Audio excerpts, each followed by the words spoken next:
Shalom, shalom, frères et sœurs en Christ, et bienvenue à la Rhapsodie du jeudi 12 mai 2022. La Rhapsodie écrite par le pasteur Chris Oyakilome, et la lecture vous est offerte par les vérités de l'Évangile. Le thème d'aujourd'hui est le christianisme et la résurrection. Et le verset de 1 Corinthiens 15, verset 12 qui dit « Or, si l'on prêche que Christ est ressuscité des morts, comment quelques-uns parmi vous disent-ils qu'il n'y a point de résurrection des morts ?» Alléluia. Le pasteur Christ dit, il y a de cela un moment, un certain prêtre bien connu a déclaré publiquement qu'il avait l'habitude de croire en la résurrection du Seigneur Jésus, mais qu'il a maintenant des raisons de se demander si oui ou non Jésus était vraiment ressuscité des morts. Le fait qu'il n'a jamais cru en Jésus même s'il prétendait être chrétien. Il est impossible d'être chrétien sans croire absolument en la résurrection de Jésus. Premièrement, il n'y a pas de christianisme sans la résurrection. Le christianisme n'a commencé qu'à partir de la résurrection et non à la croix. La mort de Jésus n'a pas donné la vie éternelle. C'est la résurrection de Jésus-Christ qui nous a fait entrer dans la vie éternelle. L'apôtre Paul explique dans Romains 6, verset 4, et il a dit « Nous avons donc été ensevelis avec lui par le baptême en sa mort, afin que, comme Christ est ressuscité des morts pour la gloire du Père, de même nous aussi, nous marchions en nouveauté de vie. » Et cela est de Romains 6, verset 4. Ne pas croire en la résurrection, c'est nier la possibilité et la disponibilité de la vie éternelle. Et si vous n'avez pas la vie éternelle, vous n'êtes pas un chrétien. Un chrétien est quelqu'un qui a reçu la vie éternelle. Qu'est-ce que la vie éternelle? C'est la vie et la nature de Dieu. Alléluia.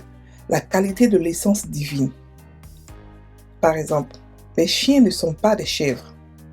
Les poulets ne sont pas des autruches.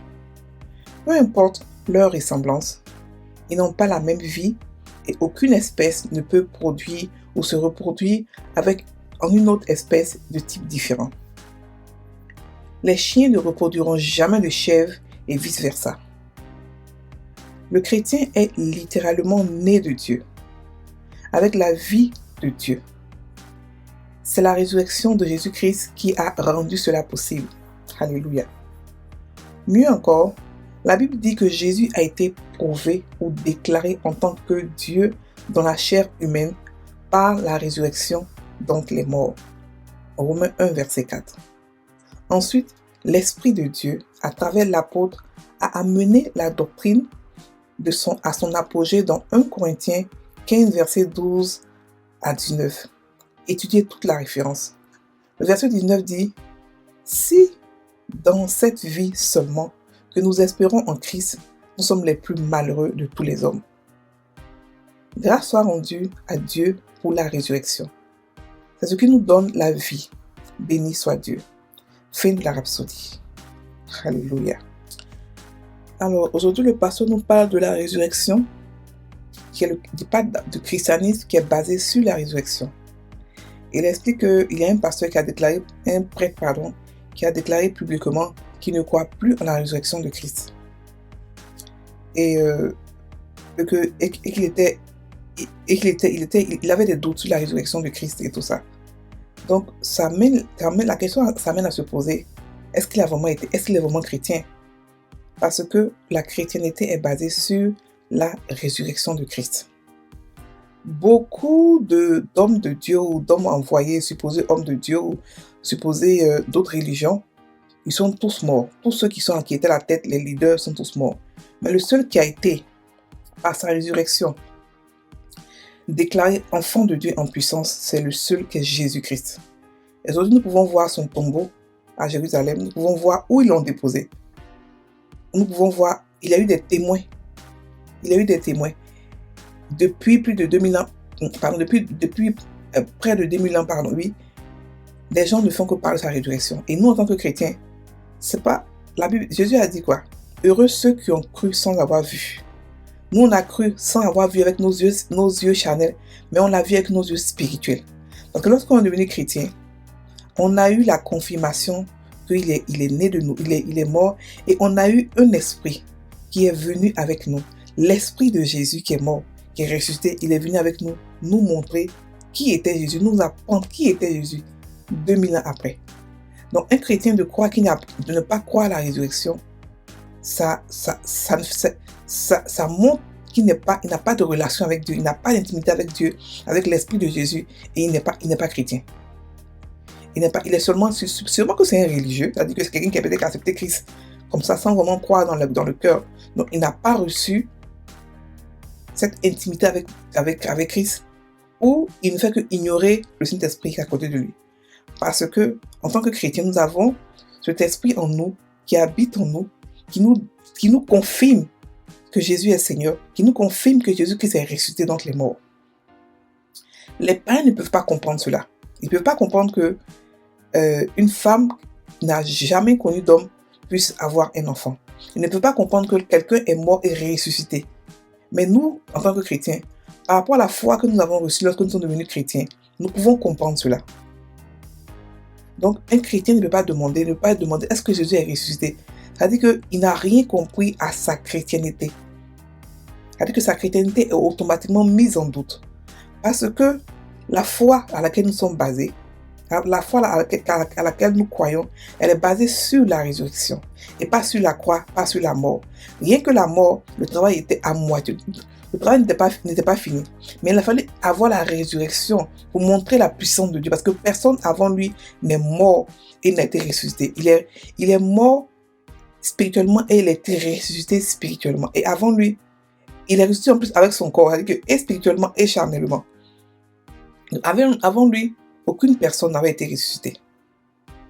Donc, frères et sœurs, sachez que notre chrétienté nous a donné la résurrection, est venue de la résurrection. Lorsqu'il est mort, nous sommes aussi morts avec lui. Lorsqu'il a été ressuscité, nous avons été aussi ressuscités avec nous. Et cette résurrection nous a donné une nouvelle vie qu'on appelle la vie éternelle. Et la vie éternelle, c'est posséder la vie et la nature de Dieu. Un enfant de Dieu, c'est un Dieu. Un enfant d'un chien est un chien. Un enfant d'un poulet est un poulet. Un poulet ne peut jamais faire un chien et un chien ne peut jamais faire un poulet, quel que soit les brassages, quel que soit ce que la médecine ou la science peut faire. On ne peut pas coller deux espèces différentes et avoir une espèce qui n'existe pas. Donc, en tant qu'enfants de Dieu, nous sommes aussi des enfants de Dieu. Pas des dieux compris, mais des dieux ayant la nature et la vie de notre Père. Alléluia. Donc la résurrection nous a donné la nature de Dieu. Parce que nous sommes morts et nous sommes ressuscités en nouveauté de vie avec Christ. Cette nouveauté de vie-là est une vie qui n'est pas soumise à la maladie, à la pauvreté, à tout ce que ce monde-là apporte de mauvais. Alléluia. Donc Jésus a été déclaré et prouvé enfant de Dieu en puissance par sa résurrection des morts. Parce qu'il a fait quelque chose que personne n'a jamais fait. Vous vous demandez, mais Lazare est ressuscité. Lazare est ressuscité, mais la personne n'a pas été ressuscité spirituellement. Et Lazare ne s'est pas battu, n'a pas dépouillé le diable, n'a pas humilié le diable pour sortir de là-bas vainqueur. Seul Jésus a fait cela. C'est pour ça qu'il est notre leader. C'est pour ça qu'il est notre Seigneur. Donc celui qui ne croit pas en sa résurrection, ou la résurrection des morts, parce que la Bible nous dit que au son de la tempête, les morts en Christ ressusciteront d'abord. Ensuite, nous aussi, nous allons monter avec lui et nous rencontrer dans les cieux, dans les airs. Donc, celui qui ne croit pas en la résurrection, ni de Christ, ni de nous, c'est que cette personne-là est perdue. Parce que si seulement nous espérons, c'est-à-dire que si nous croyons que la vie éternelle, c'est plus tard, ou si nous croyons que la vie éternelle, c'est seulement dans cette vie-là, c'est qu'on a raté, en fait, le but de la chrétienté. On a tout raté. Mais grâce soit rendue à Dieu que tout chrétien, avec la foi qu'il a et avec l'Esprit de Dieu qu'il a en lui, reconnaît qu'il y a une résurrection des morts et que Christ est ressuscité. Et que quand il est ressuscité, nous sommes aussi ressuscités avec lui en nouveauté de vie. Alléluia. On va maintenant à la prière. Cher Père, merci pour la glorieuse résurrection de Christ par lequel le christianisme a vu le jour. qui nous a fait entrer dans la vie éternelle, qui est une vie indestructible et qui ne peut être infectée. Je marche dans une nouveauté de vie. Et je suis consciente que je suis ressuscité avec Christ. Et je suis assise avec lui dans une position de victoire, d'autorité et de domination pour toujours. Au nom de Jésus. Amen. Frères et sœurs en Christ, passez une bonne journée. Soyez bénis.